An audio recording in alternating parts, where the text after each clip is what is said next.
Hello everyone, welcome back to my channel Inaya fashion. आज हम आपको इस वेलवेट के कपड़े में प्लाजो पैंट बनाना सिखाएंगे।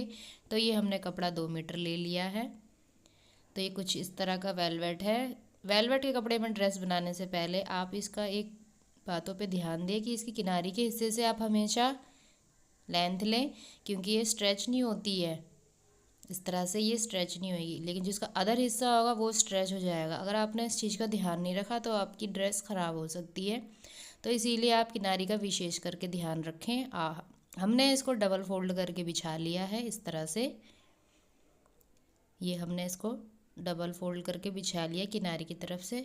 अब हम इस पर निशान लगाएंगे, जो भी हमारा मेज़रमेंट है उस हिसाब से। तो ऊपर ये हमारा हिप का हिस्सा होगा, ये हमारा बॉटम होगा। तो पहले बॉटम के लिए हम इस पर 1.5 इंच का निशान लगा लेंगे, मोड़ने का एक्स्ट्रा। इस तरह से हमें एक लाइन ड्रॉ कर लेनी है 1.5 इंच पे। ये हमारा बॉटम है और ऊपर वाला हिस्सा हमारा मोड़ने के लिए, लास्टिक डालने के लिए हमने 2 इंच पे निशान लगा लिया है। तो ये इस तरह से हमें दोनों तरफ निशान लगा के एक सीधी लाइन खींच लेनी है।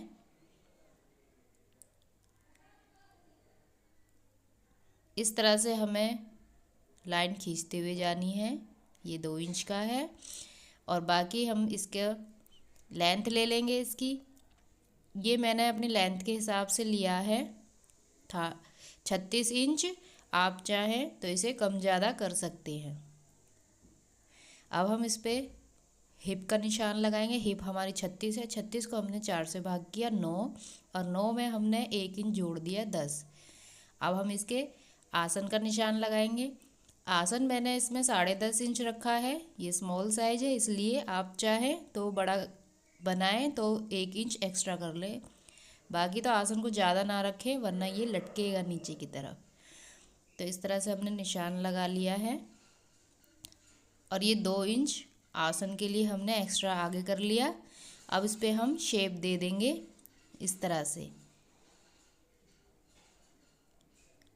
अब हम इसके अकॉर्डिंग इसका हाफ मेज़रमेंट करेंगे।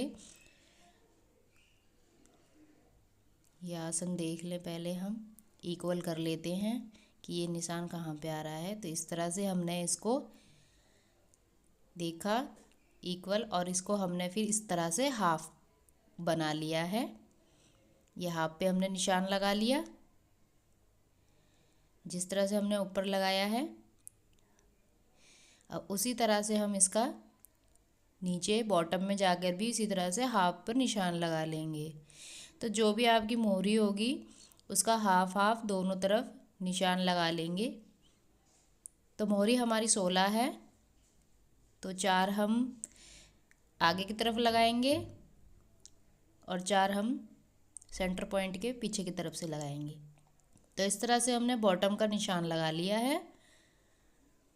अब हम शेप स्केल से इसकी शेप दे देंगे। आसन की तरफ इसको रखते हुए जाएंगे और बॉटम की तरफ इसको मिला देंगे। तो इस तरह से इसको मिलाते हुए जाना है और इसके बैक की तरफ भी इसी तरह से हमें इसकी शेप दे देनी है। ये इस तरह से इसकी शेप आ गई है। ऊपर भी हम इसकी हल्की सी शेप दे देंगे। इसकी इस पे निशान लग गया, हम इसकी कटिंग कर देंगे। तो हमने इसकी कटिंग कर दी है इस तरह से। इसका एक्स्ट्रा कपड़ा निकाल देंगे बाहर। अब ये हमारा फ्रंट पार्ट कट के तैयार है। अब हम इसका बैक पार्ट काटेंगे।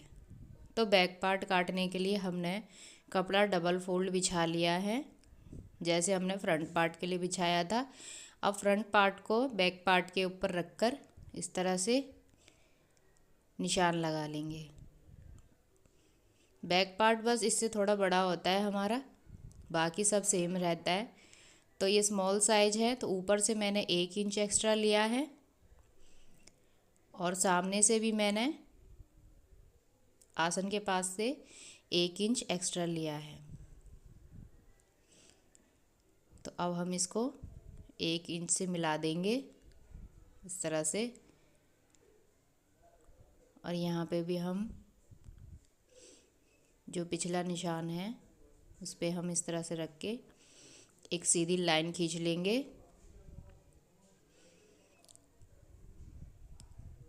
इस तरह से लाइन खींचते हुए जाना है। और ये हमने जो 1 इंच किया था, अब हम इसकी आसन की गोलाई दे देंगे बैक पार्ट की। तो ये इस तरह से हमने इसकी गोलाई दे दी और 1-1 इंच पे हम नीचे तक बॉटम तक निशान लगाते हुए जाएंगे। 1-1 इंच एक्स्ट्रा करते जाएंगे क्योंकि जो बैक पार्ट होता है वो बैठने में खिंचता है, जिसके लिए हम 1 इंच एक्स्ट्रा रख रहे हैं। तो ये हमने इस पे निशान लगा दिया। अब हम इसकी कटिंग कर देंगे। तो ऐसे ही हमने इसकी कटिंग कर दी है। ये फ्रंट पार्ट है और ये इसका बैक पार्ट कट गया है। तो अब ये दोनों पार्ट इसके कट गए हैं। अब हम इसके आसन की सिलाई लगा लेंगे। पहले तो दोनों तरफ, ये हमारा फ्रंट पार्ट था, हमने इसके आसन की सिलाई लगा ली है और बैक पार्ट की भी हमने आसन की सिलाई लगा ली है। अब हम इसको खोलकर इस तरह से एक दूसरे पार्ट को इक्वल कर लेंगे और इसके साइड की दोनों तरफ से सिलाई लगा देंगे। तो ये हमने दोनों तरफ इसकी साइड की सिलाई लगा दी है इस तरह से। अब हम इसका नेफे के लिए लास्टिक लेंगे। जितना भी ये हमने इस तरह से लास्टिक ली है और इसको पक्का कर लिया है। आपका जितना भी कमर है उतना लेकर उसमें से 4 इंच माइनस कर दें और फिर इसको लॉक कर दें। अब इसको हम पैंट में फिक्स करेंगे। उसके लिए हमें इस तरह से रखना है और इसको मोड़कर फोल्ड कर देना है। ध्यान रहे जब आप सिलाई लगाएं तो लास्टिक दबे ना, सिर्फ कपड़े पर ही सिलाई लगानी है। इसको इक्वल करते हुए जाना है और सिलाई लगाते हुए जाना है। तो मैं आपको सिलाई लगा के दिखा देती हूँ इस तरह से।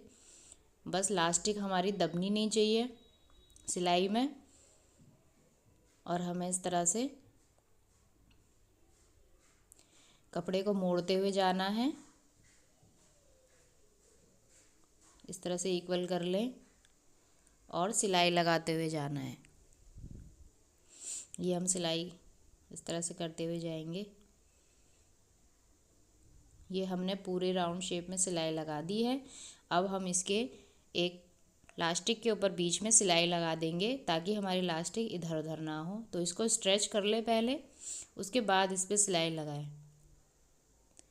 तो इसी तरह से हमारे पूरे राउंड शेप में सिलाई लगा लेनी है, स्ट्रेच करते हुए जाना है और सिलाई लगा लेनी है। अगर आपको मेरी वीडियो अच्छी लगती है, हेल्पफुल लगती है तो मेरे चैनल को सब्सक्राइब करें, लाइक करें ताकि मेरे आने वाली वीडियो की अपडेट आपको मिल सके। तो ये लास्टिक हमारी लग के तैयार हो गई है। अब हम इसके नीचे बॉटम को तैयार करेंगे। आप चाहें तो इसको खाली मोड़ कर इस तरह से और सिलाई लगा ले, या तो आप इसके ऊपर लेस भी लगा सकते हैं। तो मैं इस पर इस तरह का लेस लगा रही हूँ। इस तरह से इस पर हम लेस लगा लेंगे।